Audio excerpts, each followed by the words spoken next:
అందరికీ నమస్కారం।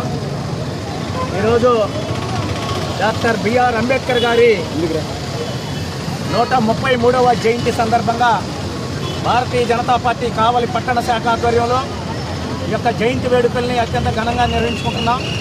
ఈ సందర్భంగా ఉదయగిరి బ్రిడ్జి కూడల్లో ఉన్న డాక్టర్ బిఆర్ అంబేద్కర్ గారి కాంస్య విగ్రహానికి పుష్పాంజలి ఘటించడం జరిగింది। అంటే ఈరోజు డాక్టర్ బిఆర్ అంబేద్కర్ గారు జీవితాన్ని గురించి మా పెద్దలు తెలియజేశారు। అయితే డాక్టర్ బిఆర్ అంబేద్కర్ ఏదైతే కలలు కన్నాడో ఈ సమాజంలో పూర్తి స్వేచ్ఛ స్వతంత్రాలతోటి హక్కులతోటి జీవించాలా అని ఆయన ఒక భారత రాజ్యాంగాన్ని నిర్మించేటప్పుడే మానవ జాతి మనుగడ కోసం కృషి చేసిన మహోన్నతమైన వ్యక్తి డాక్టర్ బిఆర్ అంబేద్కర్ గారు।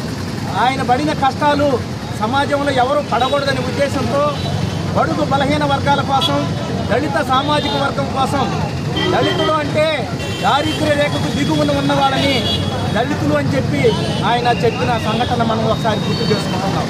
అయితే డాక్టర్ బిఆర్ అంబేద్కర్ గారు భారత రాజ్యాంగం నిర్మాణంలో స్వేచ్ఛ స్వతంత్రం కావాలి మానవుడికి, అలాగనే హక్కుల్ని కాపాడుకోవాలి, మనం అనేక రకాలుగా అనేక బాధలకి గురయ్యాము, ఈ అంటరానితనాన్ని రూపుమాపాలి, ఈ అంటరానితనాన్ని రూపుమాపాలంటే పూర్తిగా ఓటు హక్కు ద్వారా స్వేచ్ఛగా మనిషి జీవించేదానికి భారత రాజ్యాంగంలో అనేక నిర్మాణాలు పొంది చేయడం జరిగింది।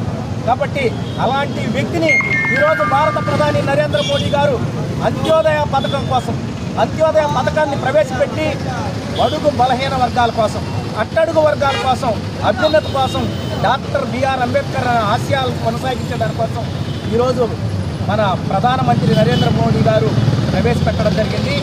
బిఆర్ అంబేద్కర్ ఆశయాన్ని భారతీయ జనతా పార్టీ